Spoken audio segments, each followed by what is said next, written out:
Hello, hello, Gemini Collective. Ako po ito, si James from James Tarot PH. Ito po ang inyong weekly reading para po sa unang linggo ng Abril.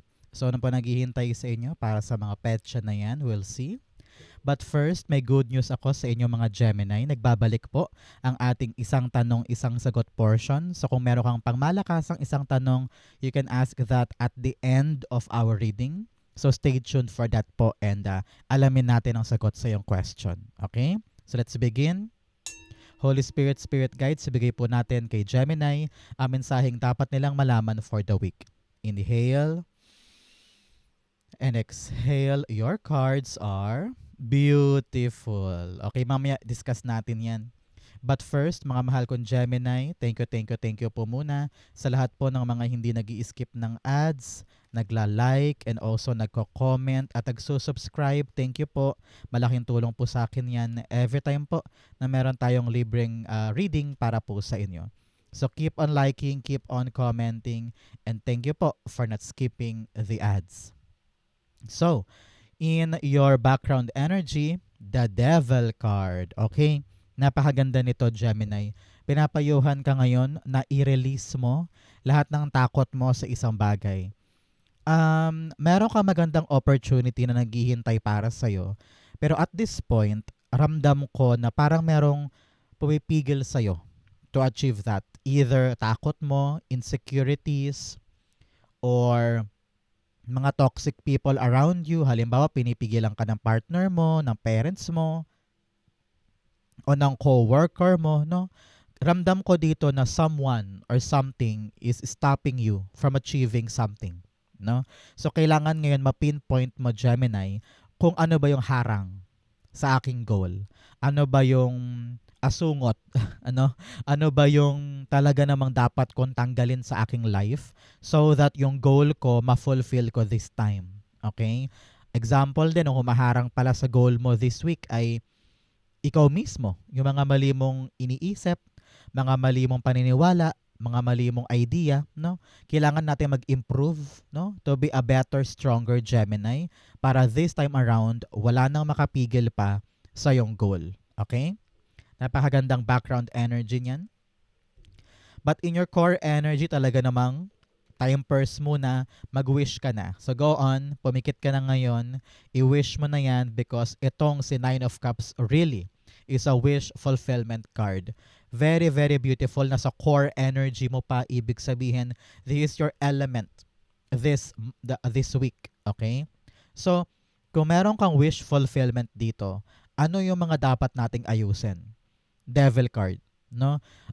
Example, this week ay pangarap mo makapasok sa gantong klaseng trabaho, pero marami kang dahilan na parang, ay wala akong damit, ay wala pa ako napiprint na resume, ay ganto kasi, ganyan kasi. So, may pumipigil para maabot ito, no? So, time to for you, Gemini, to reevaluate how you pursue your dream or your goal. Marami bang harang o marami bang excuses? Marami bang dahilan? Marami bang rason para hindi ito maganap? No? Ano yung ginagawa mo palayo sa yung goal? Kailangan nating bisitahin yan this time. Okay? The Nine of Cups, the Queen of Pentacles. Itong goal mo na ito, talaga namang kaching-kaching ang kapalit. Okay? This is something that is permanent, secured, pangmatagalan. Kumbaga mag-multiply ito sa buhay mo. Hindi lang siya temporary, no? Kung ano naman tong goal na gusto mong tumbukin. Talagang pag ito narating mo, okay ka na financially, okay ang bills, okay ang utang, okay lahat. Kaya nga talagang tinutumbok mo itong marating. Pero kanino ko pa iniisip at naramdaman yung balakid sa'yo? Kamag-anak mo ba to na pinipigilan kang tuparin yung gusto mo? O yung partner mo, pinipigilan kanya na kumilos para magkaroon ng katuparan tong pangarap mo sa pera? Or ikaw mismo na baka wala kang lakas ng loob or wala kang tiwala sa sarili mo, ramdam mo na yung katamaran or wala ka ng, nawawala ka ng, ano yung parang driving force to begin this, no? Sa panahon to, para tingnan mo mabuti, Gemini, para dire-diretso yung pagpasok ng perang ito. Okay? So, Gemini, ano ba yung mga balak mo makuha this week? Comment down below. I-manifest na natin yan para dumating sa'yo. Okay? In the area of what you need to focus on, meron po kayong the Ten of Cups. Sabi dito, Gemini, mag-focus ka sa happy family life. Kailangan daw harmonious ang relationship ng family. Maaring kapag nakipagtulungan sila sa'yo or ikaw sa kanila, madali sa yung ma-achieve itong bagay na ito.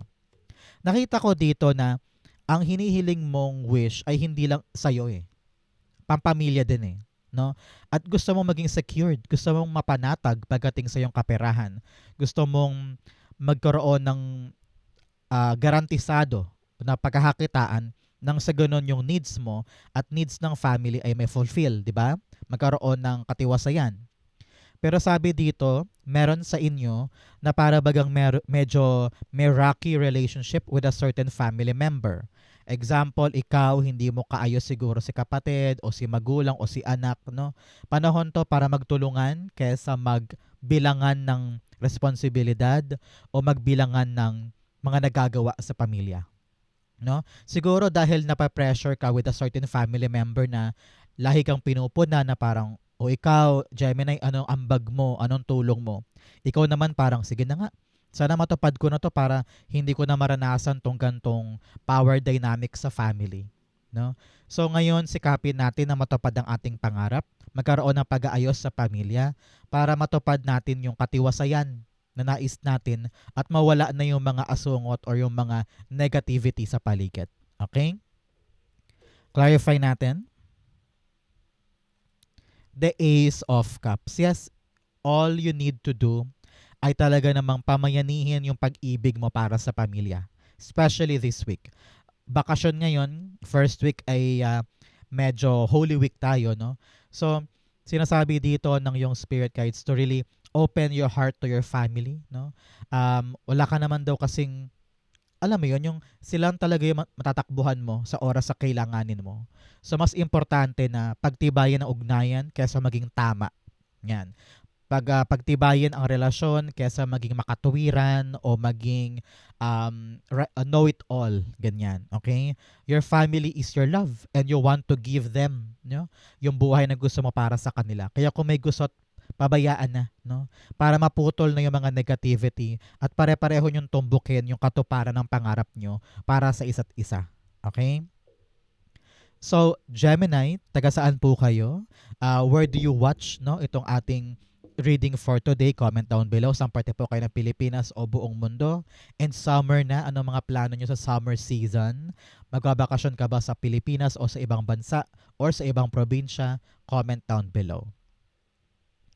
In the area of what you need, meron po kayong the Knight of Cups. Ang kailangan mo ngayon, Gemini, narinig ko, magpakatotoo ka sa iyong emosyon.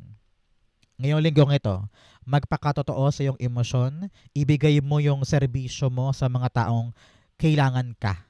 Okay? It's all about you giving yourself to others, being of service to others, para maramdaman mo rin pabalik yung magandang ikot ng frequency ng swerte para sa'yo.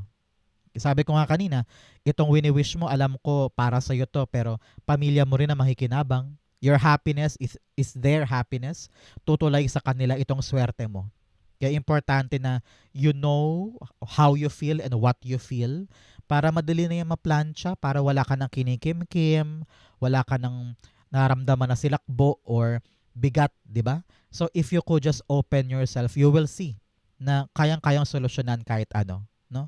Some of you ay naghahanap ng bagong trabaho, naghahanap ng bagong pagkakakitaan, and ramdam ko dito yung pagod mo, kakaikot, apply, kakahanap, no? And at some point, iniisip mo, teka, hindi ba ako valuable? Hindi ba ako magaling? Bakit walang tumatanggap sa akin? So, ramdam ko dito yung pagkakadena sa'yo nung failure or pagkakadena sa'yo nung mga rejections. Pero sabi dito, huwag kang mapagod na i-present ang sarili mo dahil meron pa rin mga karapat-dapat na tao na tatanggap sa'yo at kikilala sa iyong galing. Okay? Knight of Cups. The High Priestess. Yes. Siguro ngayon malabo, iniisip mo paano to.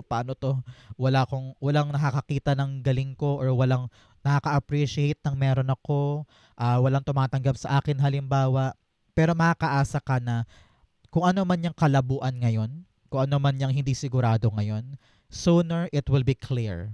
Sooner the answers will come. Kaya relax ka lang dyan. Okay? Importante dito, continue trusting yourself, elevating your abilities, mag-improve ka, mahalin mo sarili mo, darating din yung magnet for that frequency para sa'yo. Darating din yung offer, darating din yung chance, darating din yung tamang tao para ma-appreciate ka. At makita nila kung gaano ka kagaling at kahusay. Okay? In the area of what's affecting your current energy, meron kang the Four of Swords.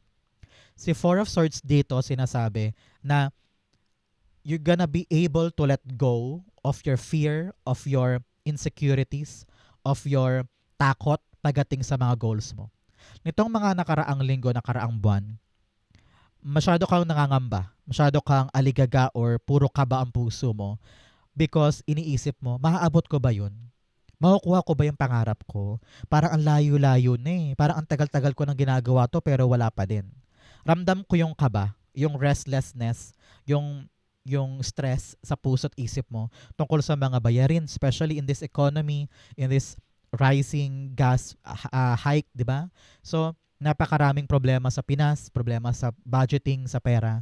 Pero nakita ko dito na itaas mo lang, idulog mo lang sa kanya, sayo mo, God, this is my goal, this is my dream, this is my needs. Ito, kailangan ko to pa rin mo sa akin, please. Ngayon, sabi dito, when you surrender, when you give it to God, nagkakaroon ka ng pambihirang lakas, pambihirang tiwala na hindi ko kailangan mangamba, hindi ko kailangan matakot because I'm doing my best, I'm doing my effort, and I'm listening to God's advices and sa kanyang mga messages, 'di ba? So, may pananalig ka, may action ka, everything will be fine, no? 'Yun ang pinakamagandang mensahe dito eh. Everything will be fine. Just do your best, embrace what you love, follow the track of your dreams, okay ka. 'Di ba? Papasok din sa iyo yung dapat pumasok sa iyo, na swerte and frequency and energy of abundance. Four of Swords, the Nine of Pentacles. Yes, narinig ko talaga, once na makapag-relax ka, diyan magsimulang pumasok yung totoong blessing. Hindi yung puro ka, ano yun yung parang sobra kang um, nagmamakaawa, nakikiusap na parang, please God, bigay mo na, bigay mo na, bigay mo na. Yung kakaratel mo doon sa energy, kaya lalong lumalayo.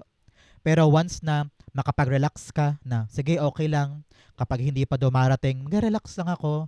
I will know God will provide this to me. I know God will give it to me. Relax lang. Darating yon, confident ako. Boom.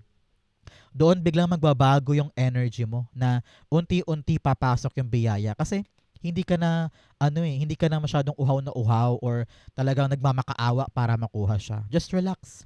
Huwag mong haluan ng negative energy yung mga prayer mo. It will happen for you. You will enjoy what you have. Okay? Ang this week po, pinapayuhan ka rin to enjoy ha. Especially, papasok tayo sa season of Quaresma. No? So, panahon to para mag-enjoy, maglibot-libot, mamasyal, magpahinga, i-enjoy ang buhay. Because nakita ko dito panahon to for you to really parang recalibrate or recharge, replenish para pagdating mo sa trabaho next time, okay na okay ka. Okay? In the area of your near future, meron kang the Two of Cups. Si Two of Cups, sinasabi dito, Gemini na yung spirit guides, merong magandang ugnayan sa'yo. No? Ang tabayanan mo, 2 weeks or 2 months from now, nakikita ko dito na yes, the contract is here, pirmado na, nakita ko may approval or magandang pagkatapos ng isang interview, pabor sa yung outcome, mga ganyan. Some of you are gonna meet a special someone. Talaga namang kung naghahanap ka ngayon at nag-manifest ka ng love life, ito ang garantiya para sa iyo, may darating na bagong pag-ibig. Hindi kayo magkapareho pero match kayo. Parang ganyan. Soulmate energy ito. But for others, talaga namang napakaganda po ng rapport mo with someone. Kung ano man yung hinihingi mo sa kanya or pinapapirma mo sa kanya or pinapersuade mo siya, the answer will be yes. Congrats po. The Two of Swords, Two of Pentacles, Two of Cups rather, you have the Five of Wands. Okay, sa dami ng kompetisyon, sa dami ng naglalaban para sa isang bagay na yan, para sa tinutumbok mo na yan, nakikita ko talaga sa'yo ibibigay. no? Marami kayo, agaw-agaw, kompetisyon, marami ring magaling, marami ring naghahangad ng gusto mo, pero ikaw ang namayani, sa'yo ibibigay, sa'yo pagkakaloob, ikaw ang panalo. Congrats po. Okay? In the area, wait lang. Meron din po for others dyan about relationships, parang after this reading, at tabayanan mo 2 weeks or 2 months, meron ng mabubuong matibay na plano para sa isang ugnayan. Kung meron kang kausap or kung meron kang ka-negotiation, parang magka-come up na kayo sa pinaka-solid na plano, magkakaunawaan na kayo, and go on na kayo sa naisip nyong yan. So, wala nang confusion, wala nang drama, wala nang mahirap, going strong na, smoothly na itong usapan na yan. So, congrats po. Okay? In your challenge, you have the Ace of Pentacles. Alam mo, nakita ko dito, this week ay may darating na blessing pero baka tanggihan mo. No. Nakikita ko dito, maganda naman sana, maganda yung maaari mong gawin or maaari mong pasukin, pero nagdadalawang isip ka. Maybe because tinatamad ka or hindi ka sure kung kaya mo or minamaliit mo na naman ang sarili mo, no? So pinapayuhan ka dito to reconsider kung ano man tong opportunity or blessing na dumarating kasi sayang, naku sayang yan kung papalagpasin natin lagi.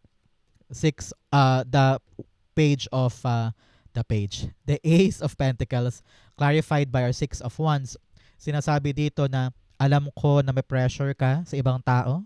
Maaaring maraming taong tumitingin sa'yo o ginajudge ka. I don't know why. Parang tong bagong blessing ay performance-based, na parang kung ano yung gagawin mo, kung ano yung effort mo, doon magbabase yung tingin ng iba sa'yo, no?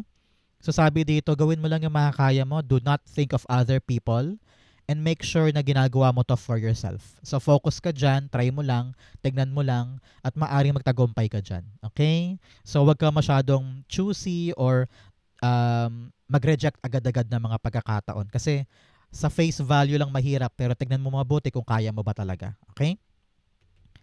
In your fortune, you have a narrow pathway, tread thoughtfully. Sabi dito, dahan-dahan lang, ingat-ingat lang sa bawat hakbang, sa bawat kilos. Kailangan minimake sure mo na tama yung iyong ginagawa at hindi ka nagpapadalos-dalos sa iyong emosyon. Okay? Just think of it wisely, carefully. Kung kailangan na makipag-ugnayan ka sa ibang tao to ask for their opinion, to ask for their guidance, pwede. Para makita mo kung tama yung dinadaanan mo. Okay? Sa fortune, meron kang King of Wands. Si King of Wands, sabi dito, the plan is working in your favor. Okay? Meron kang inaasikaso ngayon, makaasa ka na maganda ang dulot o maganda ang andar ng planong ito. Successful siya. Okay? And you are being called to, be a leader this time. Meron kang ginagawa ngayon na kinakailangan talaga magpaka-leader ka, no? You have a wise mindset. Doer ka, responsible ka, very active ka, at maging hands-on ka this time, no? Makinig ka rin daw sa mga kritisismo ng ibang tao para makatulong sa pag-improve ng ginagawa mo. Pero more or less, kung ano man po yung tinatrabaho mo ngayon talaga namang it's working, no? It's working and maganda ang nagiging lagay ng planong ito. King of Wands, the Six of Cups, beautiful. Universal gift ito. Nakita ko na after difficulty talaga namang triumphant ka dito, no? Meron kang maipapanalo. Nakalagpas ka na, nakasurvive ka na sa isang mahirap na parte o sa isang mahirap na stage ng ginagawa mong plano na yan. And here you are going smoothly, umaandar o maabante. At ready ka talagang kunin or ma-enjoy yung magandang bunga na matagal mo na rin pinaghirapan. Nakita ko dito, matagal na ito, hirap ka na, pero makaasa ka na paunti-unti may development na at pabor sa'yo yung nangyayari. Congrats po. Okay? In your divine messages, meron kang work through your fears. Labanan ang mga takot. Devil card here. And here, with the Six of Wands and the Ace of Pentacles, talaga namang labanan natin yung mga bumabagabag sa atin. Hindi maganda na puro katakot, puro kaalinlangan. Kung sino man dapat magtiwala sa'yo, ikaw yun. Okay? So begin with yourself and everybody will follow. Okay?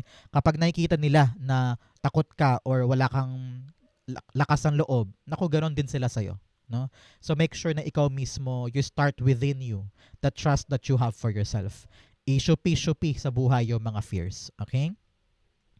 You also have the Two of Swords in your divine messages telling me na panahon talaga to, Gemini, para upuan na yung isang problema, para makapag-decide na at makapag-move forward ka na. Hanggat hindi mo to hinaharap, mahihirapan ka lalong umabante. Lalo ka makakadena ng bagay na ito o ng taong ito. Kaya now maging matapang ka to really sit down, talk about the truth, harapin ang truth para makalarga ka na at magkaroon ka na ng level up sa buhay. Hierophant is all about you having higher knowledge, no? Matalas na isip, malawak ng pangunawa para makita mo kung ano ba talaga yung dapat mong aksyonan at kung ano yung dapat mong best napiliin, no? Meron daw po sa inyong tao sa buhay mo na maaari mong tanungan tungkol dito. Example, tatay mo, tito mo, teacher mo, best friend mo, or co-worker mo na talagang pinagkakatiwalaan mo at mataas yung tingin mo sa kanya na bibigyan kanya ng tamang payo. Makinig ka doon, balansehin mo, i-consider mo para makatulong sa iyong decision making this time. Okay? But nevertheless, aasa ka na liliwanag na ang lahat sa iyo, may intindihan mo na. And doon papasok yung kahandaan to decide and to pick and choose for the right door. Okay? Outcome yan, bigyan mo na kita ng fortune cards. You have rose, romance is in the air. Sabi ko nga sa inyo, maaaring may bagong pag-ibig o may bagong romansa na maaaring pumasok sa buhay mo. So, kung may karelasyon ka man ngayon, sinasabi sa iyo na yung spirit guides, titibay ang pag-ibig, titibay ang samahan. You have forest, muddled, unclear thinking. Yes, sabi ko nga sa inyo kanina, nalilito ka sa kung ano ba yung dapat mong gawin, pero kung meron ka lang matibay at maayos na pag-uusap, lilinaw sa iyo ang lahat-lahat. Okay? You also have bouquet, compliments from an admirer. Wow. Meron daw talaga namang pupurihin ka or magpapakitang gilas sa iyo ang taong ina-admire ka ngayon. So tanggapin mo lang yung admiration, tanggapin mo lang yung kanyang mga sinasabi kasi nakaka-boost yan ng yung confidence. Okay? You also have kangaroo, unsettled times, need to plan ahead. With the prices going higher, with the gasolina crisis natin sa Pinas, no? Importante doon na magplano kang mabuti, Gemini, pagdating sa pera, sa gastos, no? Sa pang-araw-araw, to make sure na meron kang mapanghahawakan daily. Okay?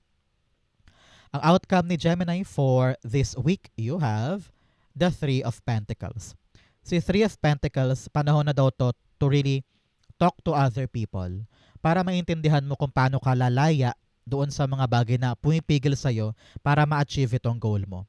Sabi, kung nahihirapan ka daw mag-isa sa ginagawa mo na yan, baka panahon na para mag-ask ka ng help or makipag-collaborate ka, makipag-cooperate ka. Nang sa ganun, mas bumilis, mas maging perfect, mas tumibay itong plano mong ito.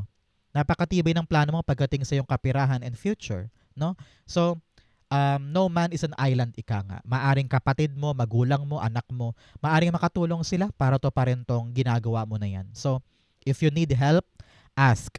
Yun lang ang importante doon. Magtanong, humingi ng tulong, makiusap, no? Para makita nila kung ano ba yung kailangan mo. Three of Pentacles, the Fool card. Yes, this is really a brand new step para sa'yo. No? Some of you, nakita ko dito, lilipat ka ng ibang company or ibang community o ibang lugar kung saan doon mas okay ang mga kasama, mas okay ang rapport sa isa't isa ng mga empleyado, and you feel appreciated, you feel like your voice matters, and you feel like everybody ay talagang teamwork. No?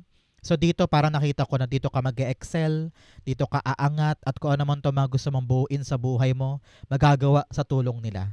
Kaya huwag kang matakot na mag-risk or tumulay or gumawa ng mga bagong bagay with these people. Maaring yun pala yung tamang sagot para matupad yung gusto mo. Okay? Good for you. Congrats po sa mga bagong gagawin. Huwag kang mag-alala, hindi ka mag-isa dyan, may tutulong sa'yo. Okay?